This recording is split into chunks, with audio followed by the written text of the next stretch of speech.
Corona পরিস্থিতির কারণে গোটা বিশ্বে এখন লকডাউন চলছে, একটা ক্রাইসিস মোমেন্ট। গোটা বিশ্ববাসী এখন খুব আতঙ্কিত, গোটা বিশ্ববাসী খুব বিপদের মধ্যে আছে। ফলে আমাদের মসজিদগুলো এখন বন্ধ, বেশিরভাগ অধিকাংশ মুসলিম দেশগুলোতে মসজিদগুলো বন্ধ, নামাজগুলো আমাদের ঘরে পড়তে হচ্ছে। এমনকি জুমার সালাতও আমরা মসজিদে পড়তে পারছি না, জুমার সালাতের পরিবর্তে জোহরের সালাত আমাদেরকে ঘরে আদায় করতে হচ্ছে। এই পরিস্থিতিতে আর 2 দিন পরে আমরা ঈদ উল ফিতর উদযাপন করতে যাচ্ছি। এখন যেহেতু আমরা মসজিদে যেতে পারবো না, আমরা কিভাবে ঈদ উল ফিতর এর সালাত আদায় করব? আমরা কি ঘরে ঈদ উল ফিতরের সালাত আদায় করব নাকি করা লাগবে না? এ ব্যাপারে অনেকেরই অনেক প্রশ্ন এবং এই ব্যাপারটা নিয়ে অনেক আলোচনা হচ্ছে। এবং পৃথিবীর বেশিরভাগ মুসলিম দেশগুলোর যে মুসলিম স্কলাররা বা ফতুয়া বোর্ডগুলো আছে, তারাও এই ব্যাপারটা নিয়ে গবেষণা করে ফতুয়া দিচ্ছেন। এই ব্যাপারটি এত বেশি আলোচিত হওয়ার কারণ হচ্ছে এর আগে কখনো এরকম পরিস্থিতি, এটা একটা উদ্ভূত পরিস্থিতি, এরকম পরিস্থিতি বা সিচুয়েশন আমরা কখনো ফেস করিনি। আমার এই জীবনে আমি কখনো দেখিনি যে ঈদের সময় আমাদেরকে এরকম আবদ্ধ থাকতে হচ্ছে। আপনাদেরও অভিজ্ঞতা যদি আপনারা শেয়ার করেন তাহলে একই অবস্থা দাঁড়াবে যে আমরা আমাদের পুরো জীবনে এরকম রমাদান কাটাইনি। It's a unique Ramadan and it's going to be a unique Eid celebration for Muslim ummah around the world. গোটা বিশ্বব্যাপী এটা আমাদের জন্য একটা ইউনিক ডিফারেন্ট ঈদ হবে। তো যেহেতু ডিফারেন্ট, সো এটার মাসআলাটাও একটু ডিফারেন্ট, যে আমরা ঘরে ঈদের সালাত পড়তে পারবো কি পারবো না, এই প্রশ্ন কেউ কখনো আগে করেনি বা করার প্রশ্ন আসেনি। তো এই ব্যাপারে আমরা সংক্ষিপ্ত পরিসরে কিছু কথা শেয়ার করতে চাই। প্রথমে আমরা বলবো যে ঈদের সালাতের হুকুমটা কি, এ ব্যাপারে আমরা জেনে নিই। আমরা জানি যে বছরে আমরা 2 বার ঈদ উদযাপন করি। আমাদের সবচেয়ে বড়, the biggest carnival and festival of Muslim community, আমাদের সবচেয়ে বড় ধর্মীয় উৎসব ঈদ উল ফিতর এবং ঈদ উল আজহা। এবং আমরা এই 2টি দিন ঈদের সালাত পড়ার মধ্য দিয়ে আনন্দ উৎসব শুরু করি। এই ঈদের সালাতের হুকুম কি? এক্ষেত্রে স্কলারদের মতভেদ রয়েছে, একাধিক মতামতের ব্যাপারে পাওয়া যায়। মালিকি এবং শাফি মাযহাবে ঈদ উল ফিতর এবং ঈদ উল আজহা এই ঈদের সালাতগুলো আদায় করার বিধান হচ্ছে, ওনারা বলেছেন যেটা সুন্নাতে মুআক্কাদা, মানে রেকমেন্ডেড সুন্নাহ, গুরুত্বপূর্ণ সুন্নাহ, যেখানে এমফাসাইজ দেওয়া হয়েছে। হাম্বালি মাযহাব মতে এটা ফরজে কেফায়া, অর্থাৎ এলাকার কিছু অংশ লোক যদি আদায় করে বাকিদের উপর থেকে এটার জিম্মাদারি কেটে যাবে। কিন্তু হানাফি স্কুল অফ থটে এটাকে আরও বেশি গুরুত্ব দেওয়া হয়েছে। হানাফি মাযহাব মতে ঈদের সালাত আদায় করা হচ্ছে ওয়াজিব, এবং শাইখুল ইসলাম ইবনু তাইমিয়া এবং ইমাম শাওকানি সহ আরও অনেকেই এই মতামতকে গ্রহণ করেছেন, অর্থাৎ ওয়াজিব, খুবই গুরুত্বপূর্ণ। যদি কেউ এটাকে তরক করে তাহলে সে গুনাহগার হবে ওয়াজিব তরক করার কারণে। এবং আমরা কোরআন সুন্নাতেও যদি একটু দৃষ্টি দেই তাহলে দেখব যে অনেক গুরুত্বের সাথে এই সালাতের ব্যাপারে বলা হয়েছে। আমরা সূরা কাউসারের 2 নম্বর আয়াতের দিকে যদি খেয়াল করি, সেখানে আল্লাহ তাআলা বলছেন ফাসল্লি লিরাব্বিকা ওয়ানহার। যদিও এখানে ঈদ উল আজহার প্রসঙ্গটা টানা হয়েছে যে নবী, আপনি আগে সালাত আদায় করুন আপনার রবের জন্য, তারপরে আপনি উট নহর করুন, মানে আসসালাতু আউওয়ালান ওয়ান নাহরু সানিয়ান। ঈদ উল আজহাতে আগে সালাত পড়ুন, তারপর আপনি জবাই করুন। তাহলে এখানে অর্ডার দেয়া হয়েছে এদের সালাত পড়ার জন্য। এবং সহিহ বুখারীতে একটি হাদিস আমরা পাই, উম্মে আতিয়া রাদিয়াল্লাহু তাআলা আনহা উনি বর্ণনা করেন যে আমারানা রাসূলুল্লাহ সাল্লাল্লাহু আলাইহি ওয়াসাল্লাম আন নুখরিজাহুন্না ফিল ফিত্রি ওয়াল আদহা। ঈদ উল আজহা এবং ঈদ উল ফিতরে আমাদের নারীরা যারা আছে তাদের সবাইকে নিয়ে যেন আমরা ঈদগাহে যাই, এ ব্যাপারে রাসূল সাল্লাল্লাহু আলাইহি ওয়াসাল্লাম আমারানা আদেশ করেছেন। ইট ওয়াজ অ্যান অর্ডার, রাসূল সাল্লাল্লাহু আলাইহি ওয়াসাল্লাম আদেশ করেছেন স্পেশালি। আল্লাহ তাআলা যেমনি সূরাতুল কাউসারে আদেশ করেছেন ফাসল্লি লিরাব্বিকা ওয়ানহার। এবং সহিহ বুখারীর এই হাদিস থেকে আমরা জানি যে আমারানা, রাসূল সাল্লাল্লাহু আলাইহি ওয়াসাল্লাম আমাদেরকে আদেশ করেছেন যাতে করে আমরা আমাদের নারীদেরকে নিয়ে ঈদগাহে যাই। আল আওয়াতিক ওয়াল হুইয়াদা ওয়া যাওয়াতিল খুদুর, অর্থাৎ যুবতী নারীদেরকে, এমনকি মেনস্ট্রুয়েশনাল পিরিয়ড চলছে, যেই বোনদের মাসিক চলছে, তাদেরকেও যাতে ঈদগাহে নিয়ে যাওয়া হয়, তারাও যাতে ঈদের আনন্দ থেকে, এই বারাকা থেকে মাহরুম না হয়। ওয়া যাওয়াতিল খুদুর, এবং পর্দানসীন বা অন্দরমহলের নারীরা, অর্থাৎ কুমারী নারীরা যারা খুবই লজ্জাশীল, তাদের সবাইকে নিয়ে যাতে ঈদগাহে যাওয়া হয়। فأما الحيض فيعتزلن الصلاة ويشهدن الخير ودعوة المسلمين। এখন যাদের পিরিয়ড চলছে আল্লাহ রাসূল সাল্লাল্লাহু আলাইহি ওয়াসাল্লাম তাদেরকেও নিয়ে যেতে বলেছেন। এখন তারা তো পিরিয়ড চলাকালীন সময়ে তো নামাজ পড়া যায় না, কোরআন ধরা যায় না, তাওয়াফ করা যায় না, অনেক কিছু করা যায় না, তো তারা কেন যাবে? তো তিনি বললেন যে তারা যাবে, তারা যেন এই কল্যাণের সাথে শরীক হতে পারে, ঈদের আনন্দ যাতে সবাই মিলেমিশে একাকার হতে পারে, ভাগাভাগি করে নিতে পারে। ইয়াতাজিলনাল মুসাল্লা, তারা ঈদগাহে ঢুকবে না, ঈদগাহের বাইরে তারা অবস্থান করবে এবং তারা মুসলমানদের দোয়ায় শরীক হবে, এই বরকতে তারা শরীক হবে। তারপরে এক সাহাবী মহিলা অথবা উম্মে আতিয়া রাদিয়াল্লাহু তাআলা আনহা নিজেই তিনি আল্লাহ রাসূল সাল্লাল্লাহু আলাইহি ওয়াসাল্লামকে জিজ্ঞেস করলেন যে ইয়া রাসূলুল্লাহ ইহদানা লা ইয়াকুনু লাহা জিলবাব ক্বালা লিতুলবিসহা উখতুহা মিন জিলবাবিহা। উম্মে আতিয়া রাদিয়াল্লাহু তাআলা আনহা বললেন ইয়া রাসূলুল্লাহ আমাদের অনেক বোনদের তো পর্যাপ্ত পরিমাণে ঢোলা জামা নেই বা ওড়না নেই, তো পর্যাপ্ত ওড়না বা জামা না থাকলে আমরা কিভাবে ঈদের নামাজে শরীক হব? আল্লাহ রাসূল সাল্লাল্লাহু আলাইহি ওয়াসাল্লাম বললেন তোমাদের অন্য বোন যাদের দুইটা ওড়না আছে তারা তাদের একটা ওড়না দিয়ে তার বোনকে হেল্প করবে, তারপরেও যেন তারা যায়। তো এই হাদিসগুলো থেকে এবং কোরআনের আয়াত থেকে আমরা বুঝতে পারলাম যে ঈদের সালাতের ব্যাপারে আল্লাহ রাসূল সাল্লাল্লাহু আলাইহি ওয়াসাল্লাম খুব বেশি গুরুত্ব আরোপ করেছেন। আমারনা, ইট ওয়াজ অ্যান অর্ডার। পাশাপাশি মুওয়াযাবাতুন নবী সাল্লাল্লাহু আলাইহি ওয়াসাল্লাম আলাইহা ওয়া আসহাবু, আল্লাহ রাসূল সাল্লাল্লাহু আলাইহি ওয়াসাল্লাম এবং সাহাবারা সব সময় ঈদের সালাত আদায় করেছেন, কখনোই ঈদের সালাতকে ওনারা তরক করতেন না। তো এগুলো থেকে বোঝা যায় কোরআন সুন্নাহর আলোকে যে ঈদের সালাতের ব্যাপারে আমাদের শরিয়া এটা খুবই গুরুত্ব আরোপ করেছে। এখন প্রসঙ্গ হচ্ছে এই লকডাউন পিরিয়ডে যদি মসজিদ আমাদের বন্ধ থাকে, ঈদগাতে জড়ো হওয়ার সুযোগ না থাকে, আমরা ঈদের সালাত বাসায় পড়তে পারবো কিনা? আমি আগেই বলেছি এটা একটা বিশেষ পরিস্থিতির কারণে এই প্রশ্নটা বা এই মাসআলাটা আমাদের সামনে এসেছে।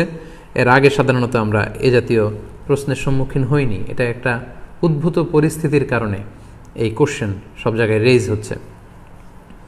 তো এই প্রশ্নের উত্তর দিতে গেলে আগে আমাদের জানতে হবে যে যখন আমাদের পরিস্থিতি স্বাভাবিক ছিল বা যখন স্বাভাবিকভাবে ঈদগাহে যে ঈদের নামাজ পড়া যায়, মসজিদে জামাতে শরীক হওয়া যায়, তখন যদি কেউ ঘুম থেকে দেরিতে ওঠার কারণে বা কোনো কারণে ঈদের জামাতে শরীক হতে না পারে, তাহলে সেই ব্যক্তি কি পরবর্তীতে একা একা ঈদের সালাত আদায় করতে পারবে?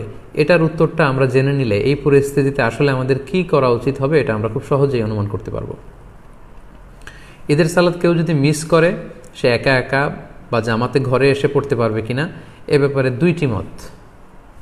প্রথম মত হচ্ছে মেজরিটি স্কলারদের মত, জুমহুরুল ফুকাহা, শাফিঈ, মালিকি, হাম্বলি সহ মেজরিটি স্কলারদের মতামত হচ্ছে কেউ যদি ঈদের সালাত জামাতে পড়তে না পারে, মসজিদে যদি মিস করে, ঈদগাহে যদি মিস করে, বাসায় এসে একা একা কিংবা জামাতে সে পড়তে পারবে। এটা হচ্ছে প্রথম মত। আর দ্বিতীয় মত হচ্ছে ওলামায়ে আহনাফদের মত। হানাফি মাযহাবের মতামত হচ্ছে যে না, ঈদের সালাত যদি কেউ মিস করে কোনো কারণে, ঈদগাহে যেয়ে যদি পড়তে না পারে বা মসজিদে যেয়ে পড়তে না পারে, তাহলে তার আর ঈদের সালাত পড়া লাগবে না। কেন পড়া লাগবে না? হানাফি মাযহাবের দলিল হচ্ছে ঈদের জামাতটা এটা একটা সামাজিক ইবাদত। জুমার সালাতের ক্ষেত্রে যে সমস্ত শর্ত, ঈদের সালাতের ক্ষেত্রেও একই শর্ত, তাই এটা সামাজিকভাবে পড়তে হয়। তাই জুমার সালাত যদি কেউ মিস করে, সে যেমনি ঘরে একা একা জুমা পড়তে পারে না, তাকে আলাদাভাবে 4 রাকাত জোহর পড়ে নিতে হয়, তেমনি ঈদের সালাত কেউ মিস করলে সে বাসায় এসে আর ঈদের সালাত পড়তে পারবে না বা পড়ার প্রয়োজন নেই। এটা হচ্ছে হানাফিদের যুক্তি, ওলামায়ে আহনাফদের যুক্তি। তাদের মতে এটা একটা সামাজিক ইবাদত এবং এটা সামাজিকভাবে বড় সড় পরিসরেই করতে হয়। পাশাপাশি এটার জন্য ইজনে আম শর্ত, অর্থাৎ সবার এন্ট্রি, যে কেউ চাইলে এখানে এসে অংশগ্রহণ করতে পারবে, অর্থাৎ সর্বসাধারণের প্রবেশাধিকার, এটার প্রয়োজন। তো ঘরে এসে পড়লে সে সামাজিকতাও থাকে না আর ইজনে আমের বিষয়টাও থাকে না। তাই ঈদের সালাত কেউ মিস করলে তার আর ঈদের সালাত ঘরে এসে পড়ার দরকার নেই। সে চাইলে চাশতের নামাজ 2 রাকাত কিংবা 4 রাকাত নামাজ সে পড়ে নিতে পারে। এটা হচ্ছে হানাফি স্কুল অফ থটের অভিমত। আর মেজরিটি স্কলারদের, জমহুরুল ফুকাহা, তাদের মতামত যদি আমরা দেখি, ওনারা বলেছেন না, যদি কেউ মিস করে তাহলে ঘরে এসে সে একাকী পড়তে পারবে। এবং তারা যে মতামত দিয়েছেন যে একাকী পড়তে পারবে, এটার ব্যাপারে একটা স্ট্রং এবং ভ্যালিড দলিল আছে। সেটা হচ্ছে সহিহ বুখারীতে একটি হাদিস এসেছে, তালিক হিসেবে উনি এনেছেন কিতাবু সলাতুল ঈদাইনের অধ্যায়ের মধ্যে। ইমাম বুখারী এটা তালিক হিসেবে এনেছেন। পাশাপাশি মুসান্নাফে ইবনে আবি শাইবাতেও এই হাদিসটি এসেছে। প্রসঙ্গটা হচ্ছে আনাস রাদিয়াল্লাহু তাআলা আনহুর প্রসঙ্গ। উনি ওনার শেষ জীবনে বসরাতে থাকতেন, ইরাকের বসরা শহরে থাকতেন। একদিন কোনো কারণে উনি এবং ওনার ফ্যামিলি মেম্বার ঈদের জামাত ওনারা মিস করেছেন। মিস করাতে উনি বাসায় এসে সবাইকে নিয়ে ঈদের জামাত আদায় করেছেন বাসায়, এবং হাদিসটি সহিহ বুখারীতে এসেছে। আমি হাদিসটা আপনাদেরকে পড়ে শোনাচ্ছি। عن أنس رضي الله عنه أنه كان إذا فاتته صلاة العيد مع الإمام কোনো এক সময় আনাস রাদিয়াল্লাহু তাআলা আনহুর যখন ইমামের সাথে ঈদগাহে ঈদের সালাত তিনি মিস করলেন, ফাউত হয়ে গেল, জামা আহলাহু ওয়া মাওয়ালিহি, তিনি বাড়িতে এসে ওনার ফ্যামিলি মেম্বার্সদের সবাইকে এবং ওনার আজাদকৃত যত দাস দাসী আছে সবাইকে একত্রিত করলেন।